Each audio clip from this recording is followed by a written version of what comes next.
Money मंत्रा में आपका स्वागत है और आज हमारी चर्चा का विषय है निवेशक किस प्रकार पॉन्जी स्कीम से बचें। पॉन्जी स्कीम में निवेशकों के लिए बताना चाहूंगा कि अगर आप देखें तो किसी न किसी रूप में हम सब ने एक पॉन्जी स्कीम का सामना किसी न किसी समय किया है। इसको आप कलेक्टिव इन्वेस्टमेंट स्कीम कह सकते हैं, इसको आप मल्टी लेवल मार्केटिंग कह सकते हैं, आसान शब्दों में चिट फंड्स या कमेटी भी कहा जाता है। इसको कई तरह के फ्रॉड देखे गए हैं और हाल फिलहाल में मामला सामने आया है। स्टॉक गुरु इंडिया, एक कंपनी जिसने 2 लाख निवेशकों को 500 करोड़ का चूना लगाया है और उसके बाद पॉन्जी स्कीम का मामला फिर से उभर गया है कि किस प्रकार हर साल निवेशक लाखों तादाद में इस प्रकार की स्कीम्स का शिकार बनते हैं और कानून और रेगुलेटर्स काफी हद तक नाकाम रहे हैं इन स्कीम्स को रोकने में। इस विषय पे चर्चा करने के लिए हमारे साथ हमारे दिल्ली स्टूडियो में है HTLC गुप्ता, भूतपूर्व सेबी बोर्ड मेंबर रह चुके हैं। गुप्ता जी, आपका बहुत बहुत स्वागत है। हमारे साथ मुंबई में है Sandeep Parekh, founder Finsec Law Advisors के, फॉर्मर एग्जीक्यूटिव डायरेक्टर रह चुके हैं सेबी में, और हर्ष रुंगटा है CEO अपनापैसा.com। आप सभी का बहुत बहुत स्वागत है मनी मंत्रा में।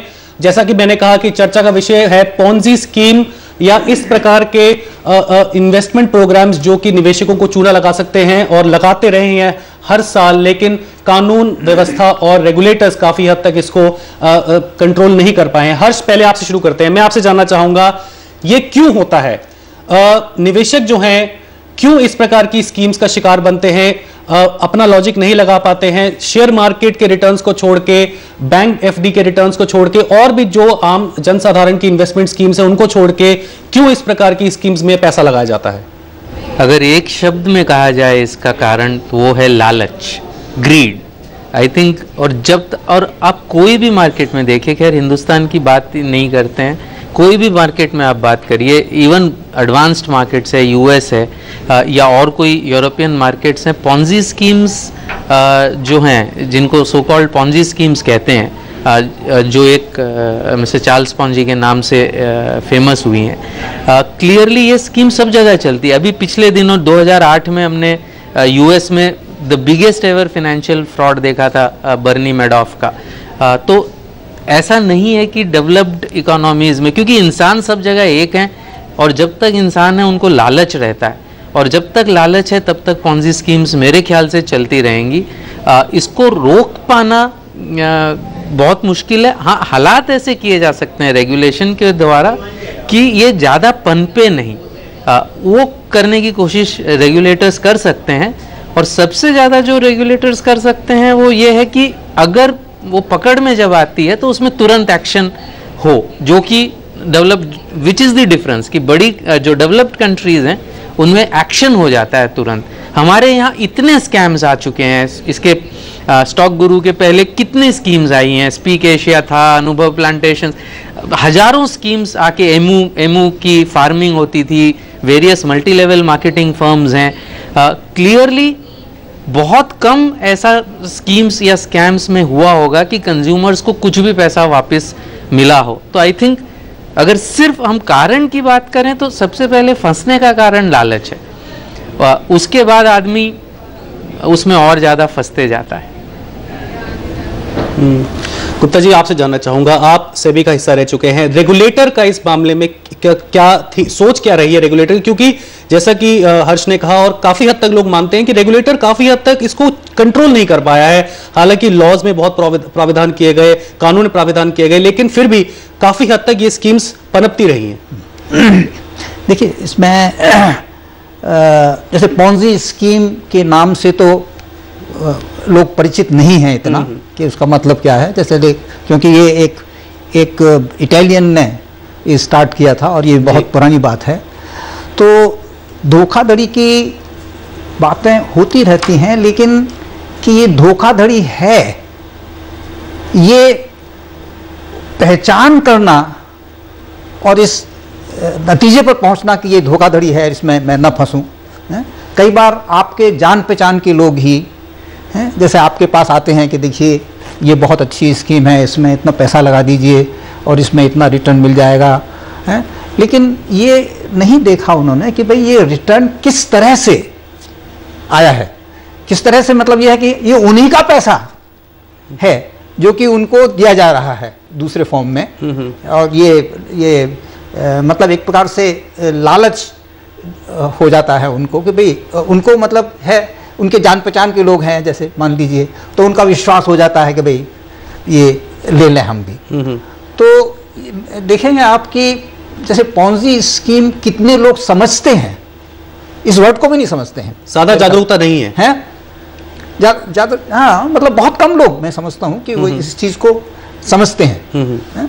तो इसलिए, लेकिन धोखाधड़ी जैसे है, मतलब बहुत बार ऐसा हुआ है कभी लोग धोखा में पड़ गए, लालच में पड़ गए, किसी ने कहा कि भाई आप ये शेयर खरीद लो, वो शेयर खरीद लो, या वो स्कीम में कर लो, है? तो वो ये होता है कि भाई उनका विश्वास होता है कि भाई ये ठीक कह रहे होंगे, मेरे जान पहचान के हैं, ऐसा नहीं करेंगे। अब हो सकता है कि उन्होंने जान करके ये किया हो, या अनजाने में, मतलब जान करके धोखा दे, ऐसा कम होता है मैं समझता हूँ। मतलब इसमें तो ऐसे कुछ लोग हैं जो कि जान करके धोखा करेंगे, वो अनजाने में फंस जाते हैं मैं समझता हूँ, और इस तरह से ये चीज मतलब चलती रहती है। तो संदीप, मैं आपसे भी जानना चाहूंगा आपकी क्या राय है इस विचार में। अगर आप पिछले कुछ साल के आंकड़े देखें, रेगुलेशन बहुत टाइट हुआ है, कानून में प्रावधान किए गए, लेकिन फिर भी इस प्रकार की स्कीम्स पे कोई अंकुश नहीं लगा है। तो एक तो जैसे कि दोनों स्पीकर्स ने बताया कि लालच बुरी बला है। अगर कोई आपको 20% रिटर्न देता है महीने का, तो ऑब्वियसली कुछ फ्रॉड इन्वॉल्व लगेंगे, कोई भी इतना रिटर्न नहीं दे सकता। तो इन्वेस्टर्स का जो एजुकेशन है वो भी काफ़ी इंपॉर्टेंट है इस बारे में।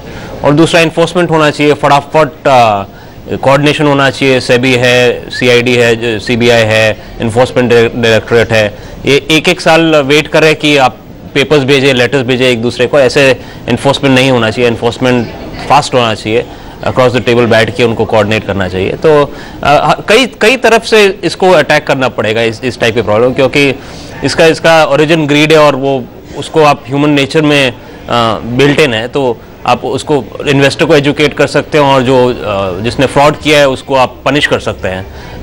बट इसको प्रिवेंट, एकदम ही पहले से प्रिवेंट करना काफ़ी मुश्किल है, पर नामुमकिन नहीं है। हर्ष, आपसे जानना चाहूंगा, आपके पास जब क्वेरी आती है, जब निवेशक आपके पास आते हैं ये जानने के लिए कि किन स्कीम्स में पैसा लगाएं, आप उनको क्या संदेश देते हैं, आप उनसे क्या कहते हैं? कि क्योंकि देखा यह गया है कि एनएससी, सेबी के कई सारे वर्कशॉप्स के बावजूद, कई सारे इन्वेस्टर एजुकेशन कैंप्स के बावजूद भी बहुत हद तक, मैं कहूंगा बहुत ज्यादा हद तक जो है रूरल इंडिया में भी और काफी हद तक शहरों में भी इन्वेस्टर एजुकेशन नहीं है, बहुत ज्यादा जागरूकता नहीं है। और आप ये मान के चलिए कि केवल 1% लोगों को शेयर मार्केट के और इन्वेस्टमेंट क्या होती है उसकी निटी-ग्रिटीज के बारे में शायद पता होगा। तो बहुत हद तक एक निवेशक को पता ही नहीं है कि इन्वेस्टमेंट होती क्या है, किस प्रकार इन्वेस्टमेंट करना चाहिए, एक रियलिस्टिक रिटर्न क्या होता है और एक एग्जैजरेटेड रिटर्न क्या होता है। हाँ आशुतोष जी, मैं इस बात से अग्री नहीं करूंगा, बिकॉज ये अगर आप देखें, कोई आंकड़े तो नहीं है मेरे पास, लेकिन हम काफ़ी वर्कशॉप्स करते हैं, ये बहुत ही कॉमन सेंस वाली बात है। और इनफैक्ट इसके लिए फॉरगेट फाइनेंशियल लिटरेट होना, आप अगर आपको कॉमन सेंस है कि अगर मैं आज 100 रुपया ले रहा हूँ और हर महीने में 20-20 रुपये आपको दूंगा और 6 महीने बाद 100 रुपये आपके वापस दे दूंगा, उसके लिए आपको पढ़ना लिखना भी जरूरी नहीं है। मेरे ख्याल से बिना पढ़ा लिखा आदमी भी अगर जरा सी भी समझ उसमें है तो उसको समझ में आ जाएगा कि ये स्कीम सही नहीं है, इसमें जरूर कहीं ना कहीं प्रॉब्लम है। उसके लिए पढ़ा लिखा होना जरूरी नहीं है। तो इन्वेस्टर एजुकेशन बहुत इंपॉर्टेंट है, लेकिन इन्वेस्टर एजुकेशन से ये जो हमारी एक आशा है कि इन्वेस्टर एजुकेशन करने से लोगों का लालच कम हो जाएगा, ये मेरे ख्याल से ट्रू नहीं है। कि जब तक आदमी में लालच रहेगा तब तक ये स्कीम्स तो थोड़ी बहुत तो चलती ही रहेंगी, इनको रोकना इम्पॉसिबल है। जैसे तो लालच की वजह से एक्चुअली लोग फंस रहे हैं। आप अगर हमारे पास जब इन्वेस्टर्स आते हैं तो हमारा एक ही एडवाइस होता है कि अगर आपको कोई भी रिटर्न, अगर आपको 14-15% के ऊपर गारंटीड रिटर्न कोई कर रहा है, तो ये गारंटीड वर्ड जो होता है ये बहुत ही डेंजरस वर्ड होता है, क्योंकि रिटर्न तो गारंटीड है, लेकिन गारंटी दे कौन रहा है उसकी क्या गारंटी है। तो ये चीज लोग, मेरे ख्याल से बहुत से लोग समझ जाते हैं, लेकिन हमने देखा कि कई पढ़े लिखे लोग, इनफैक्ट क्वाइट हाईली प्लेस्ड लोग भी इसमें फंस जाते हैं। और ऑब्वियसली जिसको लालच होता है वो फंस जाते हैं, बाकी लोग रह जाते हैं। और इनफ लोग हैं जो बार बार इसमें फंस जाते हैं। एक ही मापदंड है, अगर कोई भी स्कीम में आपको 14-15% से ज़्यादा, इनफैक्ट 14-15 भी काफ़ी हाई रिटर्न होता है, डबल डिजिट में आते ही आपको उसमें रिस्क है कहीं ना कहीं, ये आपको समझना पड़ेगा। 15 के ऊपर % के ऊपर अगर कोई रिटर्न्स आपको गारंटी कर रहा है तो आपको बहुत ही सूक्ष्म नज़र से उसको देखना चाहिए। उसके बाद आपका लालच आपको can take you off course. Return जिसे हम कहते हैं, रिटर्न का सही मापदंड क्या है? अगर जैसा कि हर्ष ने कहा कि ज्यादा पढ़े लिखे अगर नहीं भी है तब भी बेसिक कॉमन सेंस लगाए, तो अगर कॉमन सेंस की बात करें तो किस प्रकार का एक रैशनल रिटर्न एक निवेशक को एक्सपेक्ट करना चाहिए? देखिए, इसमें मतलब कोई डेफिनिट एक बताना कि भाई इतना % तो जायज़ है और इतने % से ज़्यादा जायज़ नहीं है, ये तो नहीं कह सकते। ये एक सिचुएशन की बात है, सिचुएशन को पहचानना कि क्या ये ईमानदारी से ये मतलब जैसे ये जो पॉन्जी स्कीम्स हैं, तो इसमें तो कोई एक रिटर्न का कोई सवाल नहीं आता, क्योंकि ये उन्हीं का पैसा है जो कि उनको रिटर्न किया जा रहा है और वो इनकम के फॉर्म में नहीं है, वो इनकम के फॉर्म में नहीं है। लेकिन इसको वो पहचान सकें कि ये हमारा ही पैसा है और ये तो हमको वापस कर रहे हैं, बल्कि शायद उसमें से भी कुछ रख लिया उन्होंने जी, इस तरह से, तो वो पहचान करना इसको मुश्किल है जी, मुश्किल है। तो इसीलिए लोग फंस जाते हैं, थोड़ी लालच का और थोड़ा ये कि भाई वो उनको शक नहीं होता है कि भाई ये इस तरह का मेरे साथ खेल खेलेंगे, जान पहचान के हैं, पड़ोसी हैं जी, ये ना इस तरह के कंसिडरेशंस होते हैं कई बार जी, तो जैसे पड़ोसी भी हो सकता है कि वो जान करके नहीं कर रहे हैं, वो भी फंस चुके हैं या वो भी समझते हैं कि भाई इस तरह का होगा जी। तो जागरूकता इसके बारे में थोड़ा ज़रूरी है जी, ज़रूरी है। चलिए ठीक है, तो जागरूकता और कानून में इसके लिए क्या प्रावधान है, इनके बारे में चर्चा करेंगे, लेकिन इस छोटे से ब्रेक के बाद।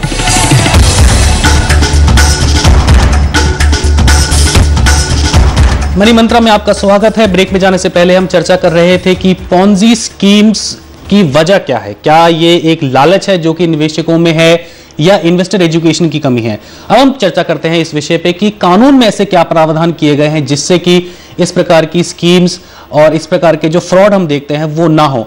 संदीप, पहले आपसे शुरू करते हैं, कानून में इसके लिए क्या प्रावधान है, किस तरह के कानून बनाए गए हैं जो कि इस तरह के फ्रॉड को रोक सकें? देखिए, फ्रॉड के लिए कानून तो काफ़ी हैं, मैं सिर्फ 2-4 को हाईलाइट करूंगा।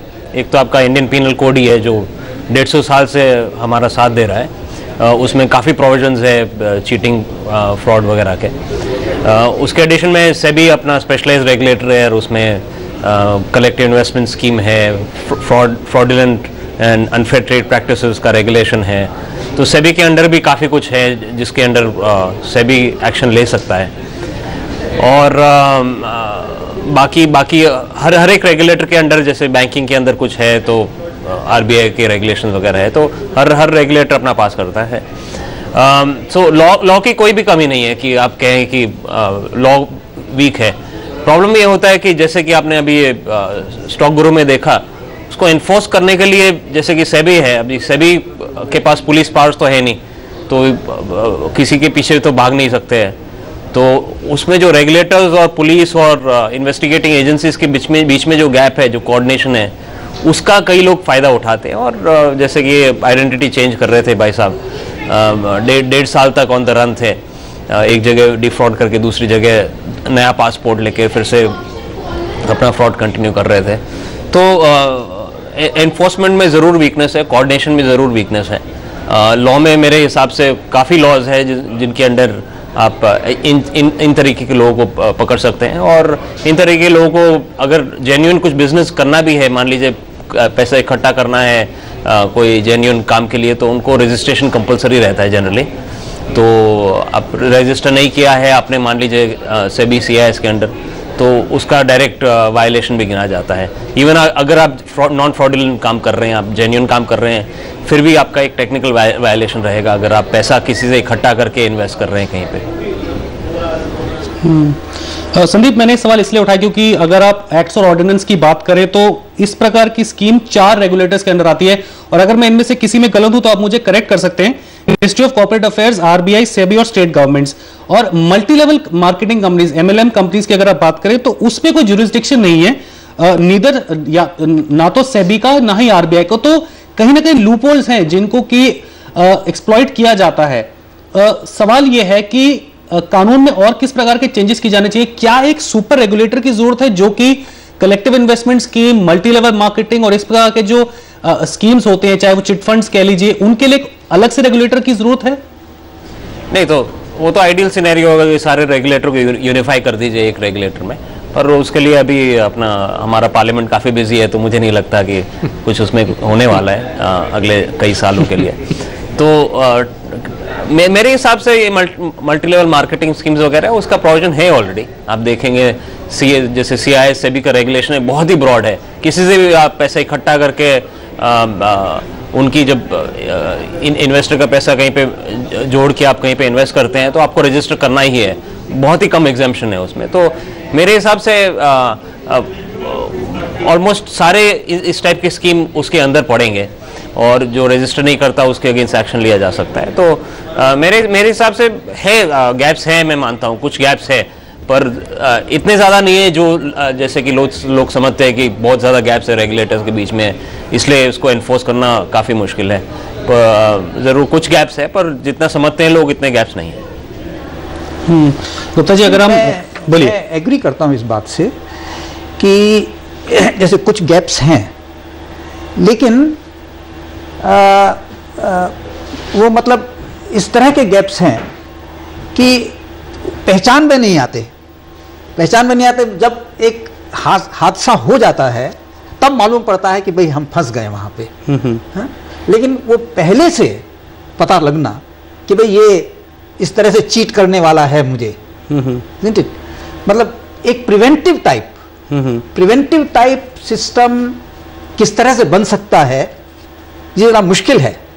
लेकिन ये तो उसकी बात है कि भाई धीमे धीमे यू गो ऑन इम्प्रूविंग। जैसे सेबी का भी अगर आप शुरू से देखें तो मतलब किस तरह से धीमे धीमे मतलब it has been tightening, it has been trying to improve. तो इसी तरह से ये एक पर्टिकुलर जैसे पोंजी स्कीम है। अब पोंजी स्कीम जैसे बहुत से लोग तो समझेंगे नहीं पोंजी क्या होता है, इसलिए नाम से नहीं समझेंगे। तो ये तो एक धीमे धीमे एजुकेशन की बात है। एक बात जरूर है कि भाई बहुत लालच में पड़े कोई तो उसमें गुंजाइश ज़्यादा, कोई इलाज नहीं है उसमें। हाँ, उसका कोई इलाज नहीं है, उसको कोई प्रिवेंट भी नहीं कर सकता शायद। तो वो उस तरह के लोग पकड़े जा सकते हैं। संदीप, 2002 में सेबी एक्ट को अमेंड किया गया था। ऑफेंस को पनिशेबल बनाया गया 10 साल के लिए, और फाइन है 25 करोड़ रुपए तक का। उसके बाद क्या चेंजेस किए गए हैं? क्योंकि चेंजेस की बात करें और इस पे इंप्लीमेंटेशन की बात करें, पिछले 10 साल के अगर आप आंकड़े उठा ले तो कितने ऐसे केसेस में सजा दी गई है जो कि एक तरह का डेटरेंट बनता है निवेशकों के लिए भी और इस तरह के फ्रॉड करने वालों के लिए भी? इसमें देखिए, इसके 2 पहलू हैं।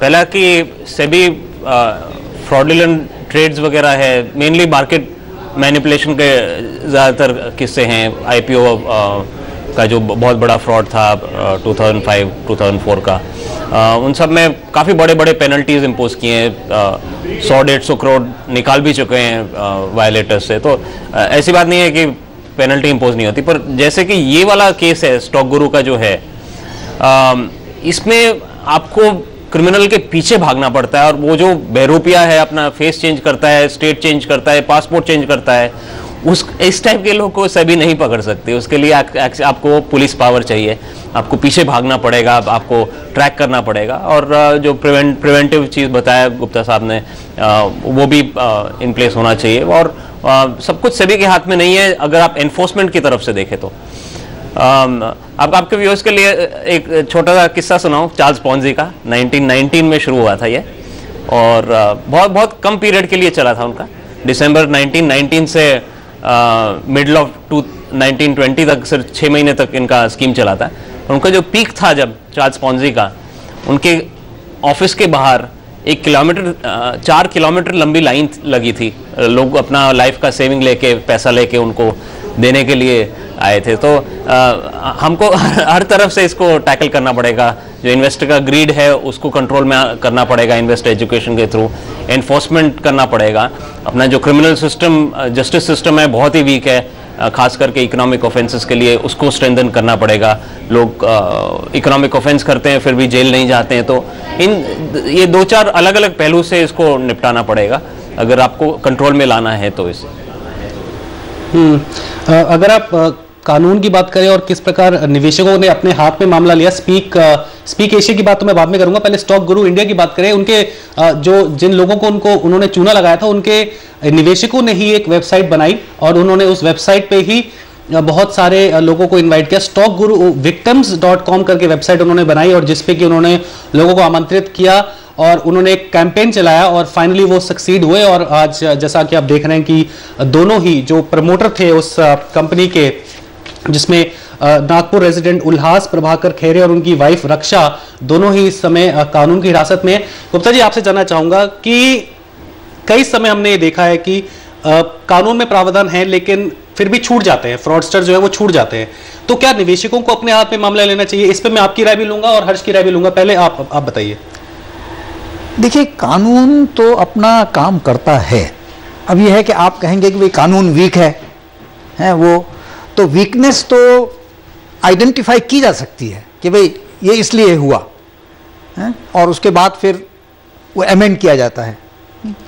तो ये एक एक्सपीरियंस की बात है। धीमे धीमे एज यू गेन एक्सपीरियंस आप उसको वो स्टॉप, बात फिर वही आ जाती है, क्या एक सुपर रेगुलेटर की जरूरत है? क्या इसके लिए एक अलग रेगुलेटर बनाना चाहिए? क्योंकि सेबी जो है ज्यादातर स्टॉक मार्केट और उससे रिलेटेड जो इन्वेस्टमेंट्स हैं उन पे ज्यादा केंद्रित रहता है। इस प्रकार के निवेश जो है, जब तक फ्रॉड सामने नहीं आता तब तक सेबी एक्टिव नहीं होता। तो क्या एक अलग रेगुलेटर की जरूरत है? नहीं, देखिए, ये खाली सेबी की बात नहीं है जी, क्योंकि अब जैसे मिनिस्ट्री ऑफ कॉर्पोरेट अफेयर्स है ना, उनका भी वो है दायरा एक कि भाई फ्रॉड्स ना हो जी, और मतलब ठीक से वो काम करें जितने भी हैं कॉर्पोरेट्स।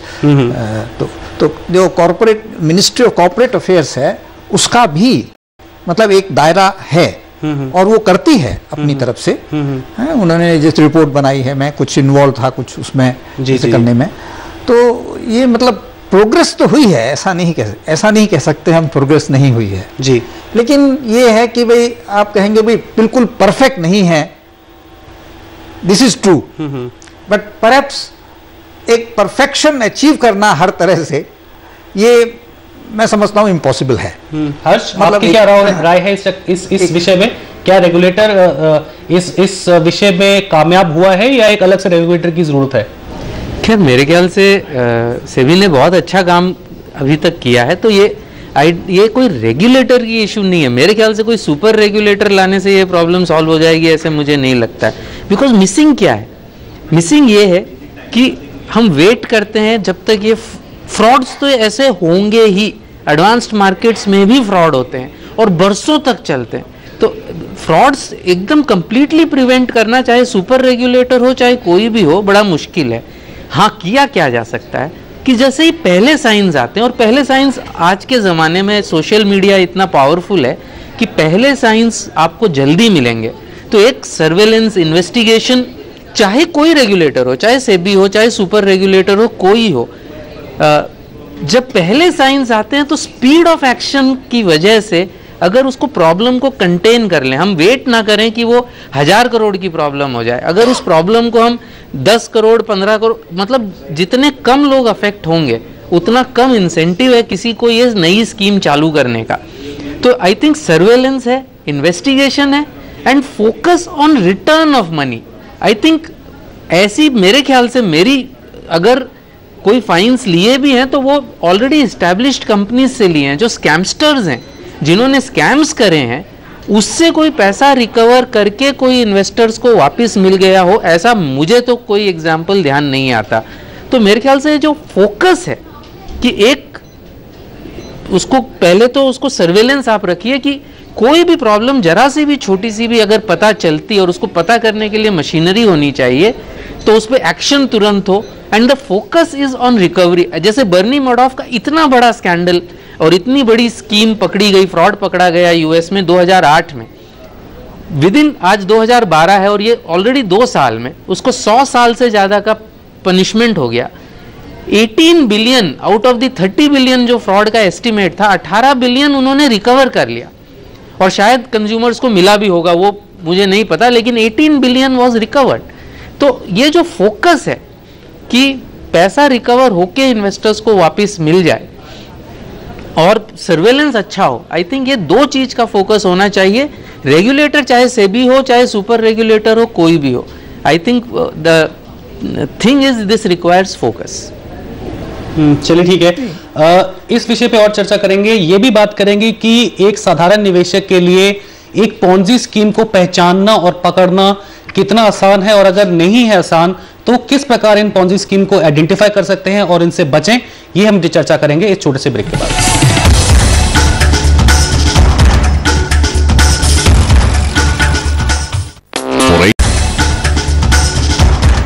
मनी मंत्रा में आपका स्वागत है। ब्रेक में जाने से पहले हम चर्चा कर रहे थे कि पॉन्जी स्कीम और उससे हुए नुकसान के लिए कानून में क्या प्रावधान है। अब हम चर्चा करेंगे इस विषय पे कि एक साधारण निवेशक या जिन भी निवेशकों के पास इस प्रकार की स्कीम आती है, इस प्रकार की स्कीम्स को शुरू में ही किस प्रकार पहचाने ताकि शुरुआत में ही इनसे वो बच सकें। संदीप, पहले आपसे शुरू करते हैं। आप बताइए, कानून की बात तो हमने की, कानून में प्रावधान है, कानून स्ट्रांग है, सेबी भी स्ट्रांग है, पुलिस महकमा भी इसमें काफी हद तक कार्यरत है, लेकिन एक साधारण निवेशक के लिए क्या जानना जरूरी है ताकि वो इस प्रकार के फ्रॉड से बचें? देखिए, इन्वेस्टर की तरफ से दो चीजें, एक तो कि रेड फ्लैग होता है, जैसे रोंगटा साहब ने कहा कि अगर आपको कोई बहुत एक्स्ट्राऑर्डिनरी रिटर्न दे रहा है तो आपको सस्पेक्ट करना चाहिए उसे, और दूसरा ये कि कोई इस्टेब्लिश नाम हो, आपको कुछ बैकग्राउंड चेक करना चाहिए कि कौन ऑफर कर रहा है। अगर कोई मिस्टर रैंडम जैन है तो आप उससे अच्छा आप कोई इस्टेब्लिश इंस्टीट्यूशन है, HDFC वगैरह, उनके प्रोडक्ट्स खरीदिए आप। इतने सारे काफ़ी वेल इस्टेब्लिश फाइनेंशियल इंस्टीट्यूशंस हैं इंडिया में, तो उनके जितने भी प्रोडक्ट्स है उसमें आप निवेश करिए।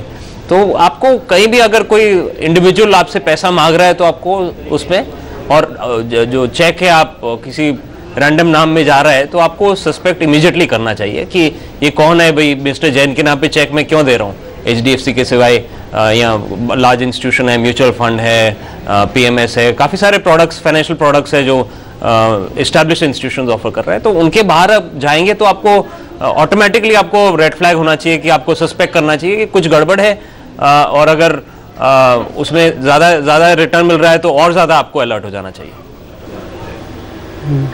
चौकन्ना होना, जी चौकन्ना होना जरूरी है जी, क्योंकि आप क्वेश्चन रेज करेंगे भाई ये ऐसा क्यों है। क्योंकि देखिए, जहां तक बात जानकारी की है, जानकारी जरूरी है, लेकिन जैसा कि संदीप ने कहा कि आप प्रोडक्ट्स को देखें, प्रोडक्ट्स में निवेश करें। इस पे मेरा एक पॉइंट यह है कि अगर आप शिवराजपुरी का केस देखें, जो सिटी बैंक में जिन्होंने फ्रॉड किया, मेरे हिसाब से 350 करोड़ का उन्होंने फ्रॉड किया, कुल 50 हाई नेटवर्थ इंडिविजुअल क्लाइंट्स थे उनके, जिसमें से एक बहुत बड़ा नाम संजीव अग्रवाल जो कि हीलियन एडवाइजर्स दक्ष के फाउंडर थे, उनको भी काफी नुकसान हुआ था। तो उन्होंने कंपनी और एक बहुत ही बड़े मल्टीनेशनल बैंक की आड़ में यह बड़ा फ्रॉड किया, तो बहुत हद तक बचना मुश्किल है।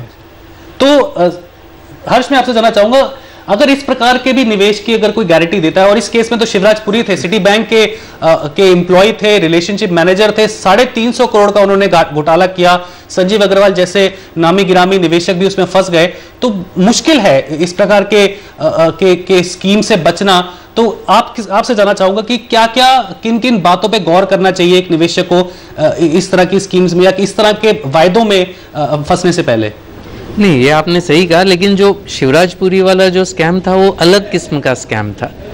वो अपने एम्प्लॉयर का नाम लेकर पैसा साइफन ऑफ कर रहा था। वैसे टाइप के स्कैम से बचना बहुत मुश्किल है, काफ़ी मुश्किल है, और बहुत ही सावधान आपको रहना पड़ेगा, क्योंकि बहुत बड़े नाम के आड़ में वो ये फ्रॉड कर रहे थे। तो आप तो उस नाम की वजह से कंफर्टेबल हो रखे थे, तो वो वाला फ्रॉड अलग है। यहाँ पे रिटर्न में आप कोई भी स्कीम्स देखिए, सब में साल भर में ज़्यादा से ज़्यादा 1 साल, एक्चुअली उससे भी कम में जितना पैसा आपको वापस मिल रहा था, वो कोई भी स्कीम आप पकड़ के देख लीजिए, चाहे आप स्पीक एशिया देख लीजिए, चाहे ये स्टॉक गुरु देख लीजिए, और भी कोई स्कीम्स देख लीजिए, जो भी स्कीम्स होती है साल भर के अंदर बहुत बढ़िया रिटर्न आपको देती है। तो बहुत बढ़िया का, जैसे मैंने कहा, एक सही है कि उसका कोई मापदंड नहीं है, लेकिन अगर 100 रुपया आप इन्वेस्ट करते हैं और साल, क्योंकि रिटर्न भी लोगों को कैलकुलेट करना नहीं आता है और वो एक आम आदमी के लिए थोड़ी मुश्किल होती है, तो बहुत सिंपल है, मैंने 100 रुपया लगाया, साल भर में कितना वापस मुझे मिल रहा है, कितना प्रॉमिस कर रहा है सामने वाला, अगर साल भर में, और वो गारंटी के साथ क्या प्रॉमिस कर रहा है, अगर साल भर में 100 रुपये के ऊपर वो 115, बहुत ज़्यादा जोर मारा, 120 रुपये से ज़्यादा साल भर में वापस कर रहा है आपको, तो ज़रूर उसमें कुछ प्रॉब्लम है। ऐसी कोई स्कीम ही नहीं है। स्टॉक मार्केट में हो सकता है आपको ज़्यादा फायदा हो, लेकिन गारंटी आपको कोई नहीं दे सकता है स्टॉक मार्केट की। तो अगर कोई गारंटीड रिटर्न बोलकर आपको 15% से ज़्यादा दे रहा है, 15 भी ज़्यादा है, मैंने कहा 100 रुपये पे अगर 115 से ज़्यादा गारंटीड साल में आपको वापस मिल रहा है या कोई प्रॉमिस कर रहा है, तो बहुत दूर रहिए। That is my only advice, दूर रहिए। और अब किसी भी रेगुलेटेड प्रोडक्ट को देखेंगे तो ऑलमोस्ट 99% गारंटी अलाउड ही नहीं है।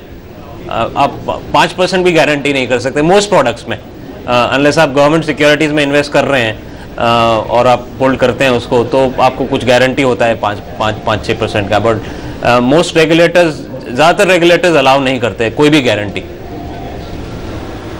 एब्सोल्यूट नहीं, गारंटी की बात मतलब एक्चुअली विश्वास की बात है जी, है जहाँ सस्पिशन हुआ जी, तो वहाँ मतलब पूछताछ करने की ज़रूरत है कि भाई ये हो सकता है क्या, that kind of thing. Certificate of incorporation, एक रजिस्ट्रेशन का सर्टिफिकेट या उसके अलावा कोई लाइसेंस, कुछ ऐसे प्रावधान हैं जो कि एक इस प्रकार की स्कीम जो फ्लोट करते हैं उनके पास होने चाहिए, जिसकी जो अगर ना हो तो निवेशक को चौकन्ना हो जाना चाहिए। कोई ऐसे सर्टिफिकेट्स हैं जो इशू किए जाते हैं? नहीं, देखिए मतलब कोई भी स्कीम अगर बंदा कोई स्टार्ट करना चाहता है तो किसी न किसी की परमिशन तो लेनी पड़ती है ना। जी जी। तो ऐसा तो नहीं है कि भाई आपने वो कर दिया और ख़त्म हो गई बात। जी।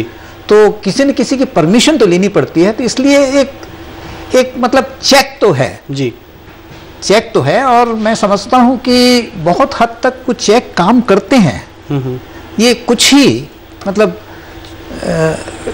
Only in a few instances मतलब ये धूर्त लोग वो ले जाते हैं, मतलब कुछ इंस्टेंसेस हैं। लेकिन अगर आप देखेंगे कि भाई कितने percentage of people have been deceived, तो मैं समझता हूँ कि percentage of people deceived will not be very high. मतलब I believe that the percentage of people who have been deceived would be small, because आम आदमी वो कॉशन लेता है, उसको भी शक होता है जी, पूछताछ करता है जी, है वो पड़ोसी से पूछ सकता है, अपने एम्प्लॉयर से पूछ सकता है, किसी और से पूछ सकता है। तो आम लोग जो है वो थोड़ा बहुत तो इंक्वायर करते हैं जी, और वो एक प्रकार से इटसेल्फ एक चेक है। लेकिन ये कि भाई 100% वो कभी ना हो, वो चीज़ तो शायद पॉसिबल नहीं होगी। हर्ष, अगर हम बात करें इन्वेस्टमेंट की, तो इन्वेस्टमेंट के जरिए हर कोई ढूंढता है, हर कोई अपने पैसे को जल्द से जल्द बढ़ाना चाहता है। और आज के दौर में जिस प्रकार महंगाई बढ़ी है, जिस प्रकार ब्याज दरें बढ़ी हैं, तो एक कंजम्पशन पे बहुत ज़्यादा असर आया है। इस विषय पे हम पहले भी चर्चा कर चुके हैं। कंजम्पशन पे असर है, इन्वेस्टमेंट पे असर है। तो एक रैशनल इन्वेस्टर के लिए, यदि हम कहें लॉजिक वाले इन्वेस्टर के लिए या एक आम इन्वेस्टर के लिए, कितना प्रतिशत रिटर्न एक्सपेक्ट करना, या वो शेयर मार्केट में लगाएं, या वो बॉन्ड्स में लगाएं, या वो एफडी में लगाएं, क्या कोई मापदंड है जिस प्रकार वो एक निवेश का कितना रिटर्न होगा उस पर अपना वो देख सकते हैं कि मुझे इतना मिनिमम रिटर्न मिल जाएगा तो मैं किसी भी स्कीम में निवेश कर सकूंगा? खैर, इन्वेस्टमेंट में तो 3 ही मापदंड होते हैं, रिस्क, रिटर्न एंड लिक्विडिटी। तो अगर आपको रिटर्न ज़्यादा चाहिए, और एक तरीका आप कर सकते हैं कि अगर आपको 1 साल का पैसा लगाना है तो 1 साल की SBI की फिक्स डिपॉजिट रेट कितनी है, मानिए वो 9% है। अब 9% से ऊपर मिल रहा है, मतलब उसमें कुछ एडिशनल रिस्क है, इसी वजह से वो 9% से ऊपर मिल रहा है। उसमें कोई चीज़ ऐसी है जिसकी वजह से वो ज़्यादा मिल रहा है, और बहुत अच्छी कंपनियां 9 से ज़्यादा देती हैं ऐसा, but there is an additional risk जो मार्केट परसीव कर रहा है। अब किस हद तक आप रिस्क ले सकते हैं वो आपको खुद को डिसाइड करना है कि मैं रिस्क कितनी ले सकता हूं और उसके बदले मुझे रिटर्न कितना मिल रहा है। और जहां तक अश्योर्ड रिटर्न का सवाल है, ऑब्वियसली अगर अश्योर्ड, गारंटीड, ये जो वर्ड्स हैं, अगर कोई बहुत ज्यादा रिटर्न गारंटी करता है, यानी लोन ले रहा है आपसे और बहुत ज्यादा रिटर्न गारंटी कर रहा है, तो ऑब्वियसली अगर कोई बोल रहा है कि मैं बहुत हाई रिटर्न दे रहा हूं आपको और ये गारंटीड है, रिस्क फ्री है, तो he is lying about one of the things, या तो रिटर्न ज्यादा नहीं है या रिस्क ज्यादा है उसमें, one of the things he is lying. और जैसे मैंने कहा, एक बहुत ही जिसको कहते हैं कि रूल ऑफ द थंब, हम कहते हैं कि आज के परिवेश में जो महंगाई बढ़ी हुई है, जो ब्याज की दरें बढ़ी हुई है, आज के परिवेश में मेरे ख्याल से गारंटीड या अश्योर्ड रिटर्न अगर 15% से ज़्यादा है तो उसकी रिस्क मेरे ख्याल से अनएक्सेप्टेबल है। क्लियरली वो रिस्क अनएक्सेप्टेबल होगी, बिकॉज रिस्क फ्री रिटर्न एक साल का अगर 9% है तो जो एक्सेप्टेबल रिस्क होगी वो 9 से 15 के बीच में शायद होगी। उसके ऊपर it has to be personally known. आपके कोई अपने पहचान, अपने आदमी को आप पैसा दे रहे हो, उसके बोलने से नहीं दे रहे हो, उसको दे रहे हो, तो बात अलग है। वरना 15 के ऊपर अगर आप मार्केट में पैसा लगा रहे हो किसी के भी बोलने से, चाहे वो आपके क्लोज रिलेटिव्स हों, आपके सोशली बहुत क्लोज हों, फ्रेंड्स हों, अगर मार्केट और किसी के साथ लगा रहे हो आप, तो 15 के ऊपर मेरे ख्याल से risk is not takeable on an assured return या गारंटीड बेसिस। बाकी तो ऑब्वियसली जहां पे अगर आप स्टॉक में रिटर्न, स्टॉक मार्केट में अगर इन्वेस्ट करते हैं तो उसमें ज़्यादा भी हो सकता है रिटर्न, लेकिन नेगेटिव भी हो सकता है, और ये तो मेरे ख्याल से लोग सोच समझ के उसमें लगाते हैं। चलिए ठीक है, एक ब्रेक लेंगे छोटे से। इस तरह का मतलब देखा मैंने, जैसे सेबी के मैं कुछ केसेस जानता हूं जिसमें उन्होंने पेनल्टीज लगाई हैं, जी जी, है ना, which is a sort of check कि भाई कर रहे हैं वो काम। चलिए ठीक है, मामला जो उभर के आता है वो ये कि क्या निवेशक, इस देश का निवेशक इतना जागरूक है या उसको और जागरूक होने की जरूरत है ताकि वो इस तरह की स्कीम्स में ना फंसे। हमने ये पहले डिस्कस किया कि स्कीम्स से कैसे बचें। अब हम ये इस बात पे चर्चा करेंगे कि इन्वेस्टर एजुकेशन या निवेशकों के जागरूक होने की कितनी ज्यादा जरूरत है, इस छोटे से ब्रेक के बाद।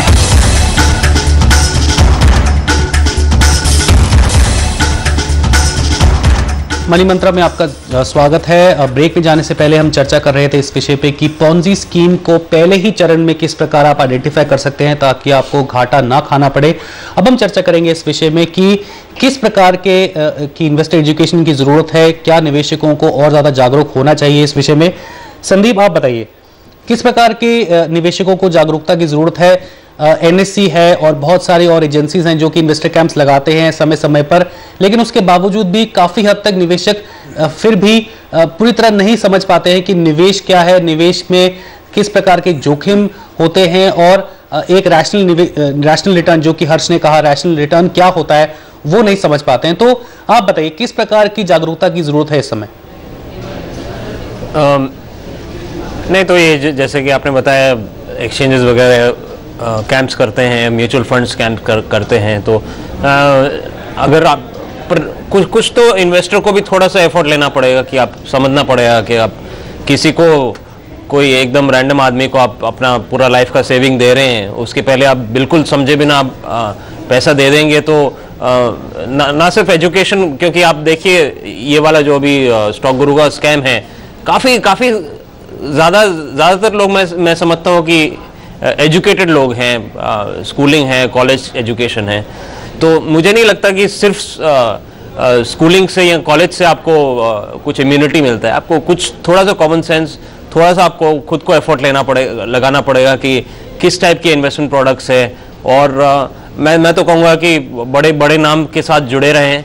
अगर कोई लार्ज बैंक एसबीआई आपका एफडी बना रहा है तो आप एकदम सेफ है। एसबीआई आपको कोई म्यूचुअल फंड प्रोडक्ट बेच रहा है तो कुछ रिस्क रहेगा ज़रूर, पर एटलीस्ट फ्रॉड में आपका पैसा बह नहीं जाएगा। तो मेरे हिसाब से कई तरफ से इन्वेस्टर्स को अवेलेबल है कि वो सीखे, इंटरनेट पे सीख सकते हैं, इन्वेस्टर कैंप में सीख सकते हैं, पर उनको कुछ एफर्ट करना पड़ेगा।